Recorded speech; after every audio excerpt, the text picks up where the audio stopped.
short while ago I created my own profile on VKontakte, thinking it would be nice to stay in touch with some of my Russian-speaking friends, only to later realize that I had either lost contact with most of them or they did not use this website in the first place.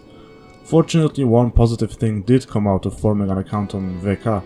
I had the opportunity to try out the official Metro 2033 browser game made by Kefir Studio from Volgograd. While I haven't tried any titles like this since many years ago, I am after all a junkie when it comes to Eastern European sci-fi, so I was all over this within minutes. It's worth noting that there is an option to play Metro 2033 on your mobile, but I tried only the PC version. You begin by creating your character, which honestly leaves much to be desired, as you get a very limited choice of hairstyles and faces to choose from. Luckily, you can choose your gender, since it would be pretty fucking weird to not have that option on one of the most popular social networking sites in the world. Besides, even as a guy, it's nice to not be forced to play as the hard-ass male stereotype every once in a while.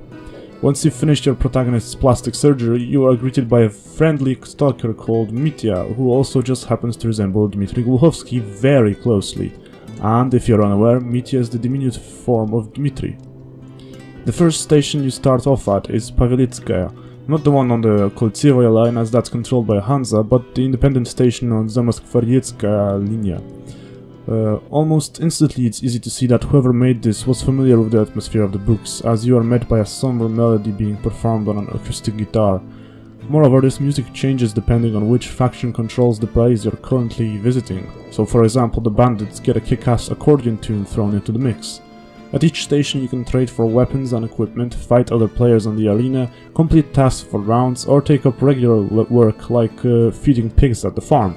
You even get your own tent to sleep in, which can be upgraded for ridiculous sums of bullets. Visually, as well as from the audio aspect, this game is simply spot on. It looks, sounds and feels fantastic. It is much more appropriate and faithful to the Metro 2033 universe than that Metro Wars mobile game I recently reviewed. Hell, there are even these ride races where you can bet on your favorite rodent and maybe get lucky. It all really does suit the atmosphere of the post-nuclear Moscow Metro. As you gain experience and level up, you get to travel to other stations to do mostly the same stuff over again. Rinse and repeat. First for an independent station, then for some bandits, then for the Reds, then for the Nazis, one day maybe even for Hansa, and so on.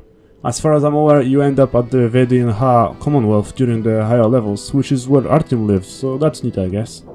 The problem appears when you realize how time-consuming all of this shit becomes. There are timers for moving between locations, as well as ones that appear before missions, increasing from quests that give you greater rewards. Can you somehow bypass these waiting periods? Of course, just pay using these coins that you rarely ever receive, but can easily buy for real money. Furthermore, if you want the best gear, you will either have to grind endlessly or purchase some coins instead. It's obviously a browser game made for the largest online social networking service of the former USSR area, so it comes as no surprise that this is how the product is designed. It just kinda sucks that this was created with so much attention to detail, because this could have been an awesome game on its own. But hey, it's all good because you can venture onto the surface and fight mutants, right? I'm kidding, though I have to admit it is pretty awesome, and it's no mystery why so many Russians are playing this. Honestly, if they were ever to translate this into Polish and English, maybe German and Spanish too, then I could see this becoming even bigger. It would never be as popular anywhere else as it is now in the CIS region, but I'm downright certain there will be Metro fans out there in other countries that would eat this up and maybe even shell out some of their hard-earned cash on it. For now, however, it is only available in Russian. This is not a problem for me or anyone else acquainted with the Cyrillic script, but many others are locked out of trying this pretty cool browser game. Kefir, если вы смотрите это, дайте нам перевод, пожалуйста.